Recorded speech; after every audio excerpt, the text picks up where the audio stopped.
Good evening. Welcome to South Asia Newsline. I'm Uzma Jafri. Here are the top stories we are tracking for you on Friday, the 18th of December.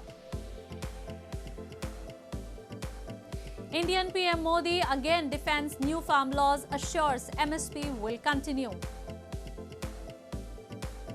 UN envoy urges reduction in violence should be top priority in Afghan peace talks. And activists and opposition parties condemn arrest of Pashtun leader in Pakistan.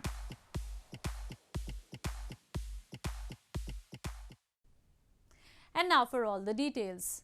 Indian Prime Minister Narendra Modi on Friday emphasized that the system of minimum support price will stay, as he strongly defended the new farm laws that have provoked massive protests by farmers near the national capital, New Delhi. Modi also accused the opposition of misleading farmers and supporting the protests to promote their own agenda. Indian Prime Minister Narendra Modi, in his another bid to persuade farmers to end their ongoing protests against new farm laws, has said minimum support price or MSP regime will continue, and that they are only being misled by the opposition on the issue. The Prime Minister, while addressing farmers of central Madhya Pradesh state virtually on Friday, said the farm laws have not come overnight. Parties, experts, progressive farmers for long demanded the reform. This comes as Union Agriculture Minister Narendra Singh Tomar on Thursday wrote an 8-page open letter to farmers, appealing them to understand the laws properly.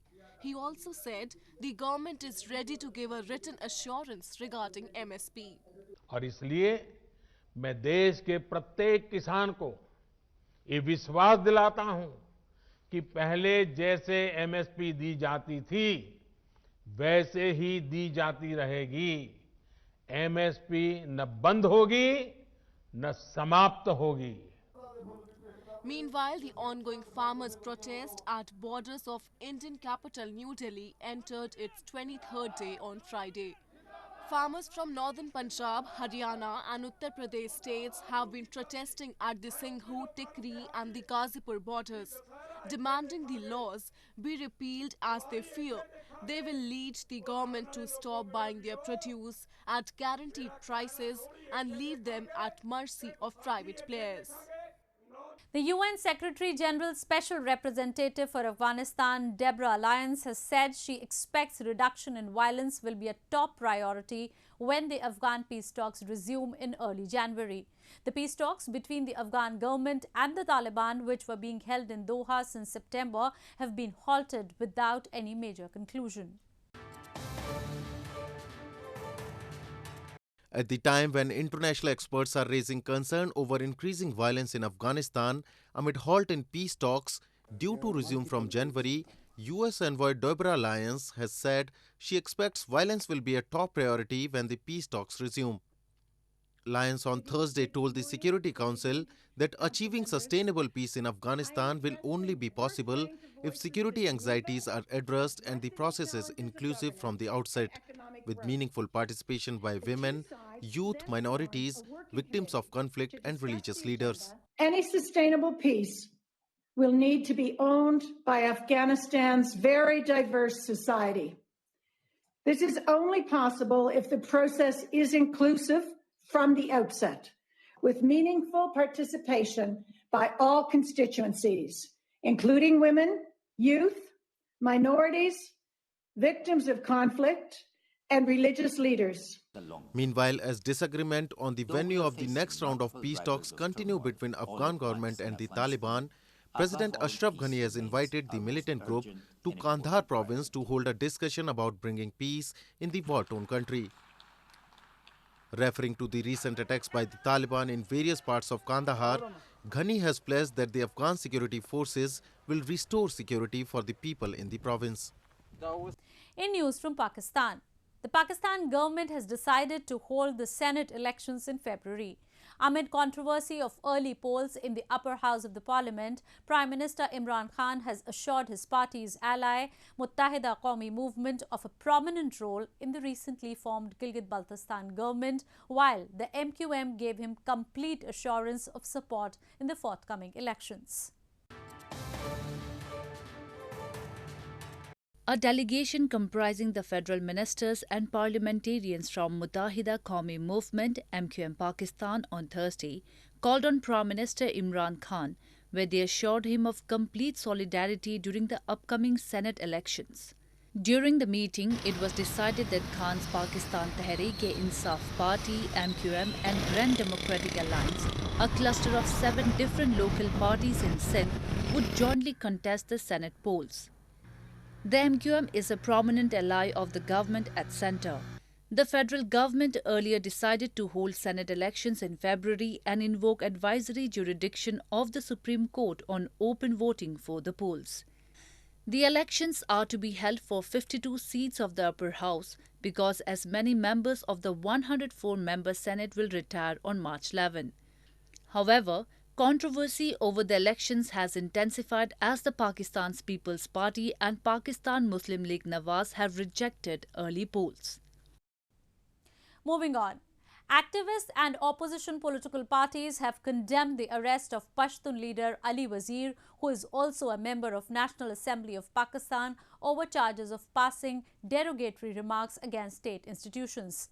Members of Pashtun ethnic minority have long blamed that they have been targets of military operations and ethnic stereotyping by the Pakistani state and its security forces. Pakistan People's Party chairman Bilawal Bhutto Zardari on Thursday condemned the arrest of Pashtun leader Ali Wazir by stating that it has been the modus operandi of the fascist governments to implicate elected representatives in false cases to crush the public voice. Bilawal slammed Prime Minister Imran Khan over the move and said the arrest of Ali Wazir, a member of National Assembly, was against the democratic traditions. Police arrested Ali Wazir on Wednesday in connection with a case registered against him and several leaders of the Pashtun Tahaffuz movement for charges including hatching a criminal conspiracy and passing derogatory remarks against the security forces, police, rangers and other state institutions. Pashtun Tahaffuz movement, a socio-political group, is known for exposing military offences in Pakistan. PTM strongly condemn the arrest of Ali Wazir, the Member of Parliament of Pakistan, on concocted charges.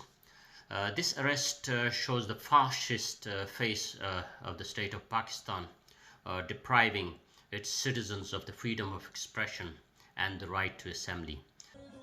Members of Pashtun ethnic minority have long blamed that they have been targets of military operations, ethnic stereotyping, enforced disappearances and fake encounters by Pakistani security forces.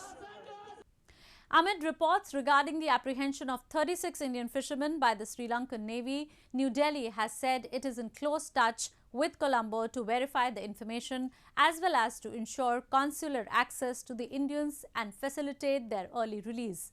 The Sri Lankan Navy, in 2 separate occasions, arrested the Indian fishermen this week, allegedly breaching the international maritime boundary line and illegally fishing in its waters. Amid reports regarding apprehension of 39 Indian fishermen by the Sri Lankan Navy, New Delhi on Thursday said it is in close touch with Colombo to verify the information as well as to ensure consular access to the Indians and facilitate their early release. Indian Foreign Minister spokesperson Anurag Srivastava said that the fishermen issue has been on the agenda of bilateral discussion between India and Sri Lanka for many years. Government attaches high priority to this issue. We are in close touch with the government of Sri Lanka through our mission in Colombo as well as our consulate in Jaffna. We are trying to verify this information to seek early consular access and to facilitate release of our fishermen and their boats. Meanwhile, India and Sri Lanka will hold a virtual meeting of their joint working group on fisheries on December 30th that will take up the issue of the recent apprehension of 36 Indian fishermen and seizure of 5 fishing vessels by the Sri Lankan Navy. India and Sri Lanka share an expansive oceanic border without any perceptible demarcation, and fishermen on both sides ignore rules while netting their catch. Moving on.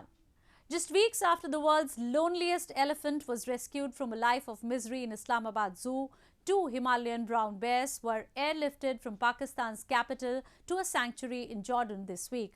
The 2 brown bears, Susie and Bablu, have finally reached the Al Mawa for Nature and Wildlife Sanctuary in Jordan.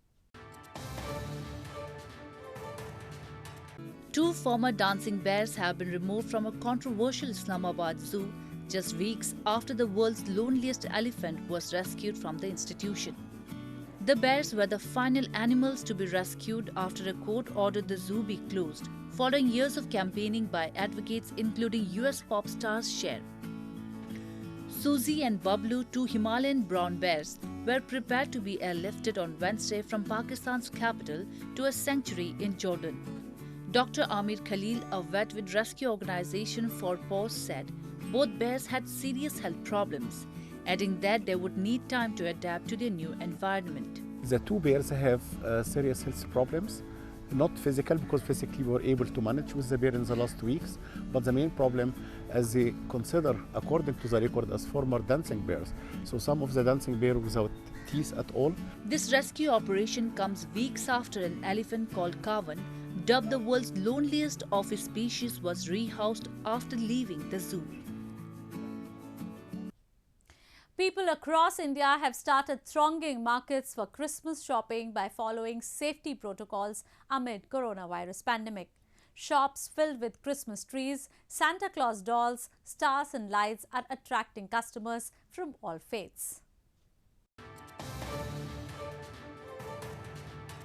People across India have started thronging markets to buy decorative items ahead of Christmas next week amid coronavirus pandemic.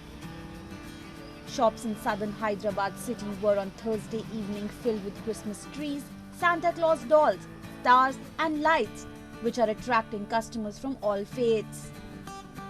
People bought Christmas trees and tinsel streamers, baubles, stars, lights, stockings and bells to decorate it. Christmas is celebrated with much pomp, gaiety and devotion across India, with carols singing, cakes, candles, glittering Christmas trees and exchange of gifts. I'm sure this year we'll celebrate it with a lot of being more sensitive, because a lot of people have lost many things. Many people have lost their beloved ones, many people have lost their jobs, some people have lost their income and many things. So today we are living, we are hale and healthy, so that itself is a great blessing. Meanwhile, Ashok Kurmi, president of social organization Sion Friends Circle, dressed up as Santa Claus in India's western Mumbai city and distributed masks and sanitizers to people on Thursday to help the city in its fight against the deadly coronavirus. Kurmi said he used to celebrate Christmas every year by distributing toys, chocolates and gifts to children, but this year he decided to use Santa Claus as a theme to generate awareness to curb the virus spread. और मेरे को Santa ने sanitiser mask दिया और मैंने सोचा नहीं था कि मेरे को मास्क और सैनिटाइजर देगा. India on Friday reported 313,831 active cases of coronavirus, with 144,789 deaths so far. Well, that's the way it was in South Asia this evening. Before we conclude the top stories once again. Indian PM Modi again defends new farm laws, assures MSP will continue. UN envoy urges reduction in violence should be top priority in Afghan peace talks.